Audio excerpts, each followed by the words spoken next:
구독자 여러분 안녕하십니까. 오늘은 미국의 메모리얼 데이 휴일입니다. 전몰장병들을 추모하는 추념일인데 자꾸 휴일 하니까 본래의 지주와는 좀 별개로 자꾸 노는 날로만 인식되는 게 좀 안타깝기는 합니다. 하지만 또 근로자들은 뭐 이런 날도 좀 있어야 하루 쉬고 또 재충전하고 그러니까 또 현실은 현실입니다. 메모리얼 데이인 오늘은 미국 디폴트 관련 속보를 좀 정리해드리고요. 그 밖에 태풍을 맞은 과암 상황 등 또 한국의 경제적인 위기 소식 등 몇 가지 주요 뉴스만을 좀 급한 대로 간추려 드리겠습니다. 자, 먼저 미국이 디폴트 협상 관련해서 잠정 합의됐다라는 소식을 전해드립니다. 좀 더 정확하게 표현을 하자면 반쪽 합의, 미완성의 합의라고 말씀드릴 수가 있겠습니다. 바이든 대통령과 케빈 메카시 하원 의장이 부채 한도 상향 협상에 잠정 합의했다라는 속보가 지금 나왔는데요. 자, 좀 더 들여다볼 필요가 있습니다. 양측은 민주당과 공화당 내부의 추인 절차를 앞으로 거쳐서 의회의 표결을 받아야 한다는 그런 절차가 남아 있는데 지금 이게 이제 문제입니다. 민주공화 양당 강경파들이 다 불만을 표시하고 있는 것입니다. 일단 대규모 예산 삭감을 요구해온 공화당 내 강경파의 반발 가능성이 좀 매우 높아서요. 아직 안심할 수 있는 단계는 아닙니다. 공화당이 다수당인 하원을 통과할 수 있을지 이게 지금 관건입니다. 바이든 대통령과 메카시 의장은 앞으로 2년간 미국 정부의 부채 한도를 상향을 하고 대신에 정부의 지출을 제한하는 데 합의를 했습니다. 조금만 내용을 좀 들여다본다면 2024년 회계연도는 지출을 동결하고 그리고 2025년에는 예산 증액을 확인을 하되 상한을 둔다라는 내용이 골자입니다. 막판 쟁점이 됐던 이 푸드 스탬프 등 연방 정부의 복지 수혜자에 대한 근로 요건도 이 공화당이 요구하는 대로 강화하기로 합의를 했습니다. 또 아직 사용하지 않은 코로나19 관련 예산을 모두 정부가 환수하기로 했고요. 또 에너지 프로젝트에 대한 허가 절차의 신속화 등도 모두 포함이 되어 있습니다. 자, 앞으로 협상팀은 이 문안을 좀 더 세분화하고 디테일하게 더 만들고요. 이를 상하원으로 보내서 의회 통과를 거쳐야만 합니다. 얼핏 보면 바이든 대통령이 나름대로 양보를 해서 합의된 것처럼 보이기도 합니다만은 반발은 오히려 공화당 쪽 강경파들이 더 큰 그런 상황입니다. 겨우 그만큼밖에 양보를 얻어내지 못했느냐 하는 그런 반발입니다. 물론 민주당 내에서도 강경파들은 서민들에게 직접적인 타격을 주는 그런 양보를 했느냐라면서 역시 반발입니다. 그래서 내부 협의가 양당 안에서 이제 순조롭게 진행될 수 있을지 그게 불투명합니다. 이번 잠정 합의안은 72시간 법안 숙려를 거친 뒤에 즉 양당 의원들에게 설명을 하고 설득을 하고 하는 시간을 가진 뒤에 오는 수요일에 하원에서 표결에 붙여지게 됩니다.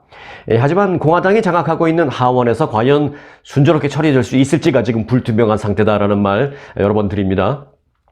그래서 지금 제가 이제 미완성된 합의안이다, 반쪽짜리 합의안이다, 아직 불투명합니다라는 표현을 자꾸 반복해서 제가 쓸 수밖에 없는 것입니다. 자, 그럼 여기서 잠깐 미국의 이 디폴트 뉴스를 그동안 계속해서 이제 여러 번 접하고 계십니다만은 왜 이렇게 미국의 부채가 계속 많아지는 건지 여기서 중간 점검을 좀 잠시만 해보겠습니다. 미국의 부채가 계속 증가하는 이유는 벌어들이는 돈보다 쓰는 돈이 많다는 그런 구조 때문에 발생하고 있습니다. 미국 정부의 부채는 로널드 레이건 대통령이 집권했던 1980년대에 감세 정책과 더불어서 크게 늘었습니다. 그 이후 1990년대 들어서는 미소 냉전 시대가 종식되면서 군비 지출이 줄어들고 또 경제는 호황을 맞게 되면서 세금 수입이 늘어서 부채가 그때는 줄었습니다.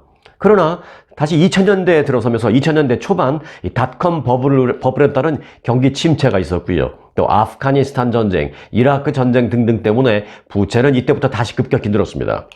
미국 정부의 부채는 2008년 글로벌 금융위기 때 이 대형은행 구제금융, 대형 은행들을 살리기 위해서 그때 돈 많이 썼잖아요. 그래서 뭐 대마불사다 뭐 이런 얘기까지 많이 나왔는데 그런 그 대형 은행을 살리기 위한 구제금융, 또 실직자들을 위한 안전망 확충 등등 때문에 이때 또 다시 많이 늘었습니다.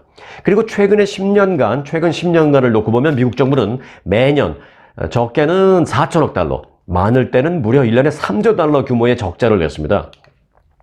특히 이제 트럼프 전 행정부 시절 대대적인 감세안이 있었는데요. 이 감세안이 시행되면서 그의 재임 기간에만 미국의 부채는 무려 7조 8천억 달러나 늘었습니다. 이 트럼프 정부와 조 바이든 행정부에 또 거쳐서 이 발생한 잘 아시는 그 유명한 코로나 파격, 코로나 팬데믹. 이 코로나 팬데믹 때문에 정부 부채는 또 이때 크게 늘었습니다. 이런 상황 속에 미국은 이미 올해 2월에 31조 4천억 달러 규모의 현 부채 한도에 도달하고 말았던 것입니다. 지금 세계에서 미국 정부보다 돈이 더 많은 개인들도 많이 있습니다. 개인인데 미국 정부보다 돈을 더 많이 갖고 있는 거예요. 연방 재무부의 현금 잔고는 현재 약 495억 달러밖에 되지 않습니다. 다시 말해서 연방 재무부가 미국 정부가 갖고 있는 현금 잔고 495억 달러보다 돈을 더 많이 갖고 있는 부자들 훨씬 많다는 얘기입니다. 전 세계 최고 억만장자 순위가 있는데요. 1등부터 24등까지는 현재 미국 정부보다 캐시를 더 많이 갖고 있는 사람들입니다. 1등부터 24등. 굳이 따진다면 미국 정부가 25등이에요, 그러니까. 일례로 루이비통, 명품 루이비통 잘 아시죠? 그 루이비통 그룹 베르나르 아르노 회장이 갖고 있는 돈은 1890억 달러. 미국 정부보다 거의 한 4배 정도가 많은 그런 돈을 갖고 있습니다. 정부의 현금이 쪼들리면 결국 직접적인 타격은 누구에게 가겠습니까? 네, 국민에게 돌아가죠. 미국 정부 지출에서 가장 비중이 큰 것은요, 공적인 의료보험인 메디케이드, 또 메디케어 등등으로 한 해 예산의 절반 정도가 이쪽으로 들어갑니다. 또 국방비가 예산의 12% 정도 들어가고요.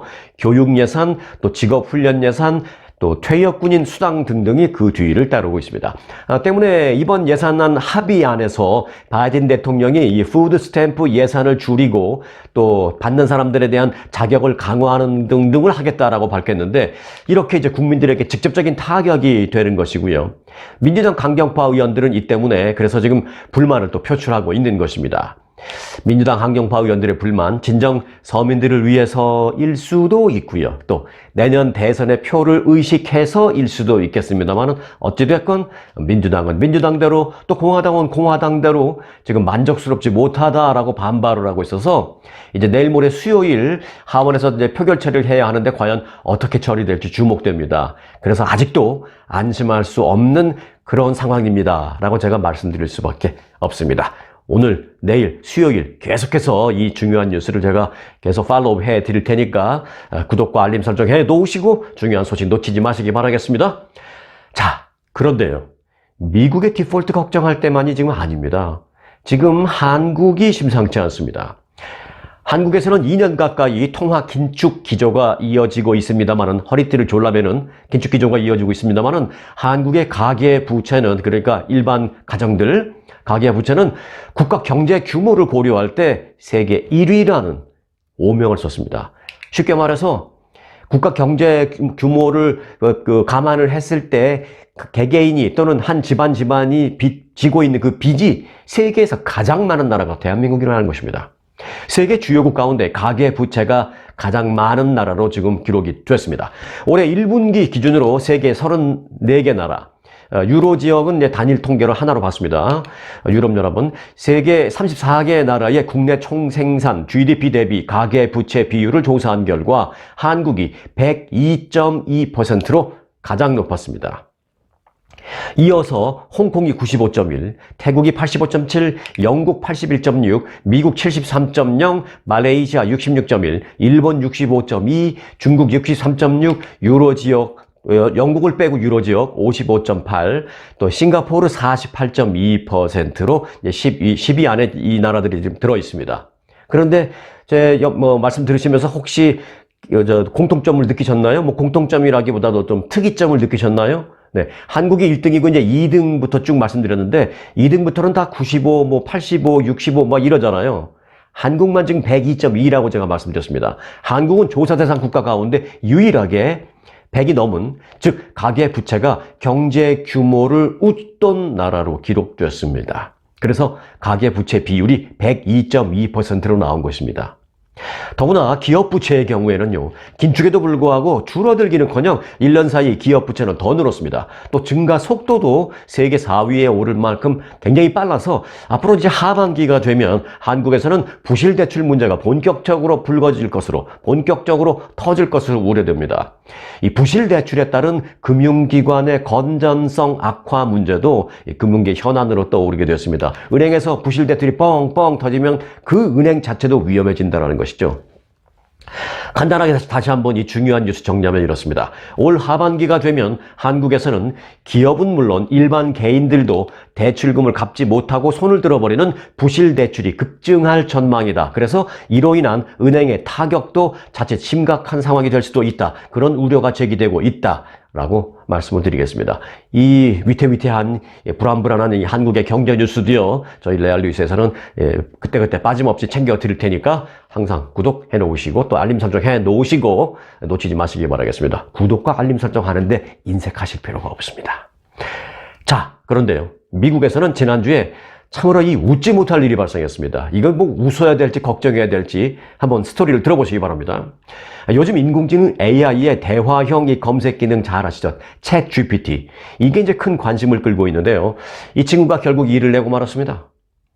스토리는 이렇습니다. 미국의 한 변호사가 챗 GPT에게 법률 자료를 찾아달라고 요청을 했는데요. 이 요청에 이 챗 GPT는 실제 자료가 아닌 가상의 창작물을 제시했습니다.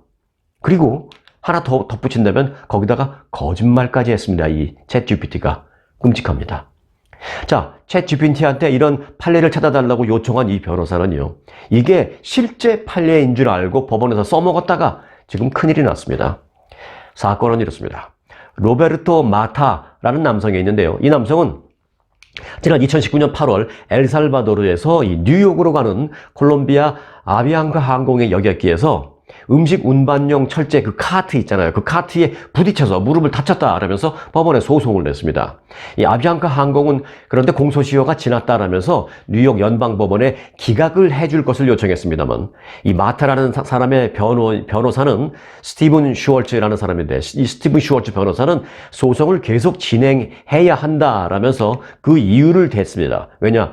6건 이상의 비슷한 판례가 있기 때문에 이건 공소시효가 지나지 않았다. 소송을 계속 진행해야 한다라면서 10페이지짜리의 의견서를 법원에 제출했습니다. 자, 그런데 문제는 여기서 발생했습니다. 이 변호사가 판례가 많이 있다라면서 제출한 그 내용을 받아본 판사는 의견서에 담긴 판례라는 것을 또 인용 문구를 잘 훑어봤는데 도저히 다 처음 본 내용들이고, 그래서 내가 몰랐나? 이런 판례가 있다는 걸 몰랐나? 하고 해서 각종 기록을 다 찾고 법원 그 자료실에다 의뢰를 하고 해서 이 자료를 찾아달라고 요청을 하고 다 노력을 벌였는데 찾을 수가 없었습니다. 판사가 이런 판례를. 이 아비앙카 측의 변호인이 제출한 그 유사 사례의 판례라는 의견서에는 심지어 이런 것도 있었습니다. 2008년 연방고등법원에서 한국의 대한항공에 대한 유사 사례 판결문이라는 것도 있었습니다. 그런데 판사님이 아무리 이 판결의 자료를 찾아보려는데도 그런 판결 자체가 없었다라는 것입니다. 판결문도 법원 자료실을 아무리 뒤져도 도저히 찾을 수가 없었습니다. 이에 따라서 이 법원 측은 이 마타의 변호인이 제출한 유사 사례라는 그 판례의 모든 사건 번호를 다 검색해보기 시작했는데요.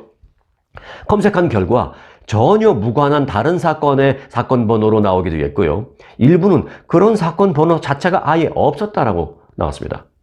대한항공 관련 판례라는 것도 그런 판례 자체가 아예 없는 얘기였습니다. 이에 판사는 화가 났습니다. 그래서 위조된 가짜 사법부 결정과 가짜 인용문으로 가득 찬 가짜 의견서다라면서 슈워츠라는 변호사를 오히려 기소를 하고 제재를 하기 위한 공판을 열겠다라고 밝혔습니다. 고객을 변호하겠다고 나섰던 변호인이 가짜 서류 제출로 오히려 기소될 판입니다. 자, 그러자 슈워츠라는 변호사는 법원에 이제 선처를 호소하면서 잘못했습니다. 봐주세요라고 선처를 호소하면서 챗 GPT의 도움을 받았다가 이런 일이 발생했습니다라고 공개했습니다. 30년 경력의 이 변호사는요, 결국 법원에 싹싹 빌면서 봐달라고 지금 애원을 하고 있습니다. 법원과 항공사를 속일 의도는 아니었다라면서 AI 챗봇을 한 번도 써본 적이 없었기 때문에 본인이 그래서 그 콘텐츠가 가짜일 수도 있다라는 가능성에 대해서 인식하지 못하고 있었다라고 호소했습니다. 그리고 슈워츠 변호사가 이 해명이라고 한 내용도 아주 좀 무섭습니다. 심지어 이 슈워츠 변호사는 이렇게 해명을 했습니다. 챗 GPT에게 네가 나에게 준 이 진짜 네가 나에게 준 판례라고 지금 대답을 준 이게 진짜 판례가 맞느냐라고 거듭 확인을 했다고 합니다. 그러자 챗 GPT가 끝까지 그렇습니다 라고 주장을 했다라고 전했습니다. 슈워츠 변호사는 심지어 챗 GPT에게 대한항공 판례가 실제 사건이었냐라고 묻자 챗 GPT는 그렇습니다. 실제 사건입니다 라고 답했다는 것입니다.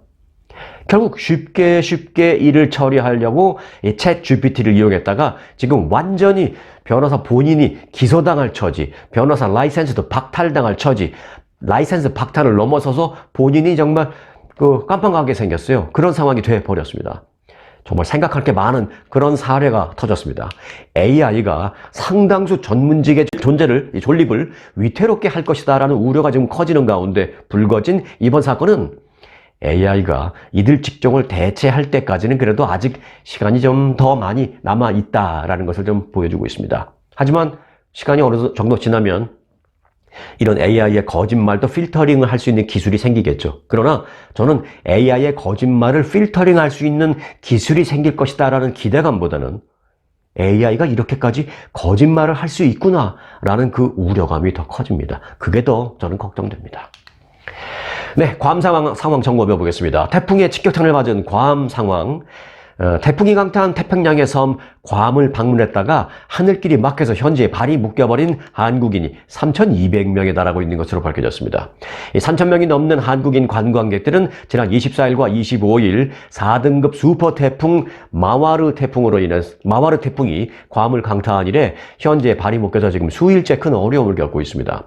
묶어있는 호텔의 단전 단수가 계속돼서 제대로 씻지 못하고 있는 상황 등 고통을 호소하고 있습니다. 뿐만 아니라 더 심각한 건요, 당뇨약이나 혈압약 등 상시 복용을 해야 하는 약이 이제 가지고 간 게 다 떨어진 거예요. 관광객들 중에 여러 명이. 왜? 이 정도 관광하고 집으로 돌아올 것으로 생각하고 뭐 일주일이면 일주일치 분량만 가지고 갔기 때문에. 그런데 지금 일주일이 넘어서 열흘이 넘어가고 있는 상황에서 지금 약이 떨어져서 발을 동동 구르는 상황입니다. 일부 호텔은 이 와중에 또 숙박 기간을 연장해주지 않고 있어서 방에서 쫓겨났어요. 그래서 로비나 연회장 등에서 이제 노숙을 하는 이들도 적지 않은 것으로 알려졌습니다. 그나마 다행인 건 아직까지는 어떤 인명피해는 발생하지 않았다라는 사실이고요. 또 하늘길은 빠르면 오늘쯤 다시 열릴 전망이다라는 소식이 그나마 좀 다행입니다. 현재 괌 정부는 호텔 등 숙박업소의 수도와 전기시설 복구에 힘쓰고 있다고 밝혔습니다. 이 얘기는 결국 그동안 괌에 있는 호텔 등의 수도와 전기가 매우 제한적으로 공급되고 있었다라는 의미입니다. 괌 관광청은 군인을 제외하고 5천 내지 6천 명가량의 방문객이 현재 섬에 발이 묶인 것으로 추정된다라고 밝혔습니다. 5천 내지 6천 명. 그런데 이 가운데 3,200명이 한국인 방문객이다라고 괌 관광청은 설명했습니다. 네, 이어서 이 글로벌 뉴스 몇 가지 간추려 드립니다. 빠트려서는 안 되는 글로벌 뉴스 간단하게 좀 간추리겠습니다. 어제는 우크라이나 건립 기념일이었는데요. 러시아가 우크라이나 건립 기념일을 맞아서 우크라이나의 수도 키이우에 개전 이후 최대 규모의 드론 공습을 퍼부었습니다. 외신에 따르면 러시아군이 이란산 드론으로 어제 5시간 이상 키이우를 공습했습니다. 우크라이나 공군은 러시아가 발사한 54대의 드론 공습으로 5명의 사상자가 났으며 키이우 곳곳의 건물이 파괴됐다고 밝혔습니다. 전쟁 발발 이후 이날까지 러시아군은 키이우에만 14차례 드론 공격을 감행한 바 있습니다. 그런데 규모 면에서는 이번이 가장 큰 것으로 전해졌습니다. 한 나라의 건립 기념일에 나라 곳곳을 러시아가 파괴했네요. 자, 중국인의 38%는 한국에 대해서 비호감 의견을 갖고 있다라는 설문조사 결과가 나왔습니다. 중국 칭화대 전략안전연구센터는 이 같은 결과가 담긴 여론조사를 발표했습니다.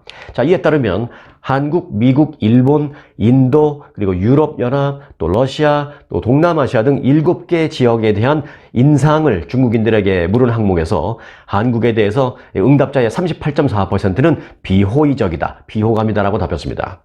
중국인 사이에 가장 비호감이 강한 국가는 뭐 한국보다 더한 나라도 있습니다. 미국입니다. 미국으로 응답자의 59.1%가 비호감이다라고 답했습니다. 그리고 일본에 대해서 비호감이다라고 답한 중국인의 비율은 57.5%로 미국과 유사했습니다. 또 인도에 대해서는 50.6%가 비호감이다라고 답했습니다. 이 미국과 일본, 인도 이 세 나라에 대한 중국인들의 그 비호감도는요, 모두 50%를 넘어섰습니다. 자, 그런데 반면 중국인들이 가장 호감을 갖고 있는 나라는 그러면 어딜까요? 러시아였습니다. 러시아에 대해서 호의적이다라는, 호감을 갖고 있다라는 중국인들의 답변은 58.4%였습니다. 반면에 러시아에 대해서 비호의적이다, 비호감이다 라는 답변은 7.8%에 그쳤습니다. 아, 이 중국 사람들이 러시아 사람들 좋아하네요. 자, 에르도안 튀르키예 대통령이 결선 투표까지 가는 치열한 접전 끝에 대선에서 승리해서 재선에 성공했습니다. 튀르키예 기억하시죠? 대지진. 이 대지진을 겪은 튀르키예, 지진 대응이 미흡했다, 또 지진 피해가 이렇게 커진 건 각종 건설 비리를 에르도안 대통령이 눈 감아서 그렇다 등등으로 인해서 이번 선거를 통해서 그의 20년 집권에 마침표를 찍는 건 아니냐라는 예상이 나왔었습니다만은 결국은 또 당선됐습니다. 그가 왜 그래서 21세기 술탄으로 불리는지를 이번에 또 증명했습니다. 튀르키예의 이 에르도안 대통령은 이번 재선으로 지난 2003년 첫 집권한 이후 이제 2033년까지 최장 30년에 달하는 사실상의 뭐 나이를 감안한다면 종신 집권을 할 수 있게 되었습니다. 자, 이어서 보너스 뉴스 전해드립니다. 오늘 보너스 뉴스의 제목은요, 제가 이렇게 지었습니다. 알고나 놀자. 네, 오늘은 메모리얼 데이 휴일입니다. 휴일이니까 모든 근로자들이 하루 쉬는 날인데, 메모리얼 데이는 어떤 날이고 또 어떻게 생기게 된 건지 등 아주 그래도 뭐 기본적인 역사 정도는 알고나 놀자 하는 차원에서 이 보너스 뉴스의 제목을 알고나 놀자 이렇게 정했습니다. 메모리얼 데이에 관해서 간단한 설명을 좀 드리겠습니다. 뭐 다 아시다시피 메모리얼 데이는 미국의 전몰자 추도 기념일이죠. 한국의 현충일 격인 그런 날입니다. 매년 5월 마지막 주 월요일로 정해져 있습니다. 5월 마지막 주 월요일. 날짜는 그러니까 이제 5월 25일부터 한 31일 사이에 하루가 되죠. 올해는 이제 29일이 된 거고요. 역사적으로는 이렇습니다. 1866년 5월 5일에 뉴욕주에서 비슷한 행사를 열었었습니다. 거기서 이제 시작이 돼서 1868년 5월 30일 남북전쟁의 희생 군인들을 기리기 위해서 제정이 됐습니다. 당시에는 전사한 미군 장병의 그 묘지에 꽃을 갖다 꽂고 헌화를 한다는 그런 의미에서 데코레이션 데이라고 이름이 붙여졌었습니다. 그때는 메모리얼 데이가 아니었어요. 데코레이션 데이라고 불렀었습니다. 그런데 이제 1882년에 메모리얼 데이로 명칭이 변경되었고요.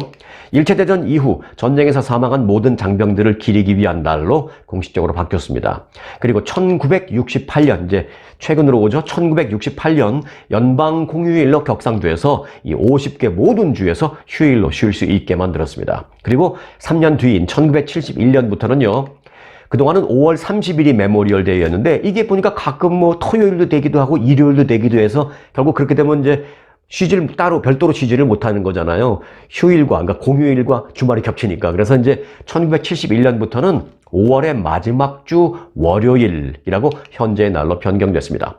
5월 30일이 토요일이나 일요일과 겹쳐서 휴일을 갖지 못하는 상황을 피하기 위해서 그렇게 정한 게 1971년이었다. 그렇게 보시면 되겠습니다. 자, 그런데 사실 이제 미국에서는 이날을 기점으로 사실상 여름 성수기가 시작되는데요. 이 미국 대학들의 학위 수여식이 이제 5월에서 6월 사이에 다 열리고요. 한국은 이제 졸업식이 겨울에 있잖아요. 뭐 1월, 2월 이럴 때. 근데 미국은 반대로 여름에 있잖아요. 그래서 이제 메모리얼 데이를 끝나면 이제 방학들도 다 하고 졸업식들도 다 하고 이런 본격적으로 이런 시즌이 열립니다. 또 고등학교를 비롯한 각급 학교가 6월, 7월에 학기가 끝나면서 졸업식을 다 하고요. 또 모모콘과 같은 각종 컨벤션 행사들도, 각종의 이벤트 행사들도 메모리얼데이 연휴에 많이 열립니다. 또 미국인들은 비공식적으로 여름을 시작하는 날로 이 메모리얼데이 연휴를 그렇게 생각합니다. 메모리얼데이 연휴를 기점으로 이제 뭐 시즈널리는 여름이 시작된다라고 그렇게 느낌을 우리는 다 그렇게 갖고 있어요, 미국에서는. 물론 광대한 그 연방국가라는 그 주마다 또는 도시마다 당연히 뭐 조금씩은 다 다르겠습니다만은 대충 이때가 여름 시즌의 시작 기점이라고 보시면 되겠습니다. 그런 이유로 미국인들은 고향으로 피서지나 여행지로 나가는 날의 어떤 시작점으로 보기도 합니다. 이 메모리얼데이 그 세일도 전국적으로 크게 시행되는데요. 이 메모리얼데이, 이 전몰장병 추념일이지만 사실상 이제 미국이 활발하게 기지개를 펴는 그런 시즌의 시작점이다라고도 볼 수가 있겠습니다. 자, 여러분들도 오늘을 기점으로 움츠렸던 어깨도 더욱더 좀 크게 펴시고요. 또 활짝 기지개를 펴시기를 바라겠습니다. 자, 오늘 영상은 여기까지입니다. 영상이 유익했다면 구독과 알림 설정에 인색하지 마시기를 바라겠습니다. 오늘 잘 쉬시고요. 저는 내일 뵙겠습니다. 감사합니다.